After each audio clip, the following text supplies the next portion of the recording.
कहानी जंक्शन पर एक बार फिर आपका स्वागत है। इसके पहले के पार्ट्स देखने के लिए आई बटन पर क्लिक करके आप उन्हें देख सकते हैं।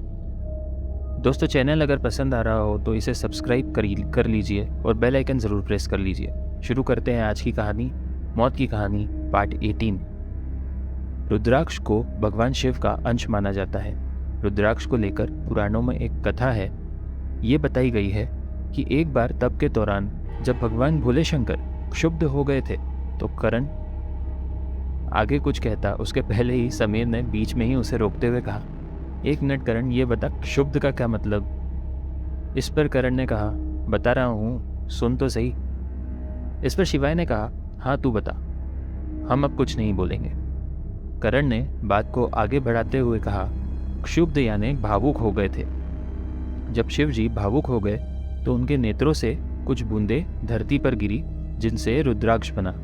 रुद्राक्ष 1 से लेकर 21 मुखी तक होते हैं, जिनका संबंध अलग अलग देवी देवताओं से होता ही है। साथ ही इन रुद्राक्षों के फायदे भी अलग अलग होते हैं। ये सुनकर शिवाय ने कहा, 21 तरह के? हाँ शिवाय। तभी करण ने शिवाय से कहा, वो रुद्राक्ष मुझे दे। करण ने शिवाय से वो रुद्राक्ष लिया और उसे उस लाल कपड़े से निकालकर ध्यान से देखने लगा। रुद्राक्ष को देखकर करण ने कहा, ये रुद्राक्ष कोई ऐसा वैसा रुद्राक्ष नहीं है। ये जो तुझे बाबा ने दिया है ये एक मुखी रुद्राक्ष है। ये बहुत ही रेयर है, जो मिलना बहुत मुश्किल है किसी को भी। तभी समीर ने तपाक से पूछा, भाई अब ये बता, मुखी का क्या मतलब होता है। ये सुनकर करण ने समीर को तिरछी नजरों से देखा। अरे भाई ऐसे मत देख, मुझे नहीं पता, बता ना।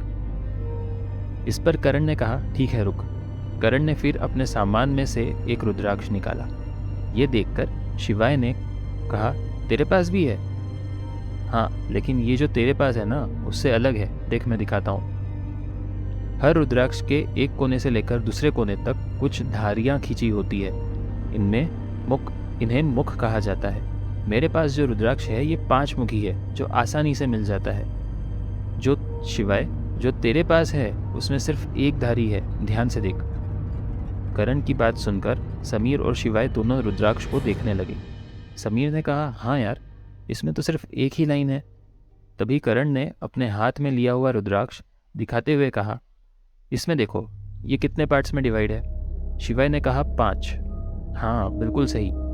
इनकी जो ये लाइंस होती है, इनकी वजह से ही इन्हें 1, 2, 3 मुखी रुद्राक्ष कहा जाता है। जितनी लाइंस उतना ही मुखी रुद्राक्ष।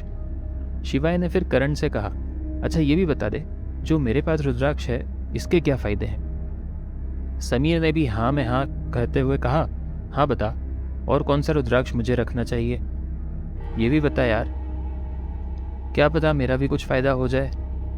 ये बोलकर समीर मुस्कुराने लगा। इस पर करण ने कहा, ठीक है, देखो वैसे तो 21 हैं, लेकिन मैं तुम्हें कुछ रुद्राक्ष के बारे में बता देता हूँ। शिवाय, जो रुद्राक्ष तेरे पास है इसे साक्षात शिव बताया गया है। कहा जाता है शोहरत, पैसा, सफलता, धार्मिक काम में सफलता पाने के लिए लोगों को इसे धारण करना चाहिए। 2 मुखी रुद्राक्ष को देवी और देवता दोनों का स्वरूप बताया गया है। इसे धारण करने से कई तरह के पाप दूर होते हैं। 3 मुखी रुद्राक्ष को अनल यानी कि अग्नि के समान बताया गया है। 4 मुखी रुद्राक्ष को ब्रह्मा का रूप बताया गया है। बताया गया है कि इसे धारण करने से ब्रह्मा हत्या का पाप नष्ट हो जाता है। 5 मुखी रुद्राक्ष को स्वयं रुद्र का अवतार के समान बताया गया है। इसे धारण करने से शांति व संतोष की प्राप्ति होती है। इसी तरह जितने भी रुद्राक्ष हैं सबका अलग अलग यूज होता है।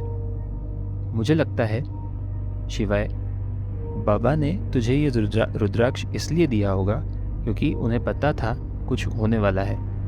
करण की ये बात सुनकर शिवाय ने कहा, हाँ मैं भी यही सोच रहा था।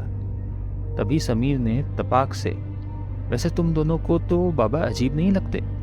वो किताब की बात, वो कहानी, कहीं वो बाबा सबको बेवकूफ़ तो नहीं बना रहे? ऐसी कोई किताब है भी उनके पास जिसकी कहानी उन्होंने हमें सुनाई? ये सुनकर शिवाय ने कहा, नहीं वो सच बोल रहे थे। इस पर समीर ने कहा, तुझे कैसे पता, तू इतना यकीन से कैसे कह सकता है। इस पर शिवाय ने कहा, क्योंकि वो किताब मेरे पास है। ये सुनकर समीर और करण हैरानी के मारे शिवाय को सवालिया नज़रों से देखने लगे। यार, अब तुम दोनों मुझे ऐसे मत घूरो। तभी करण ने कहा, तूने हमें पहले क्यों नहीं बताया?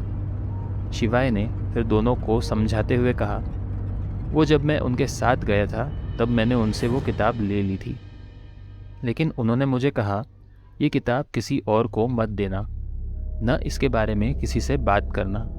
ये सुनकर करण ने शिवाय से कहा, इसका मतलब वो बाबा कुछ तो ऐसा जानते हैं जो हमें नहीं पता।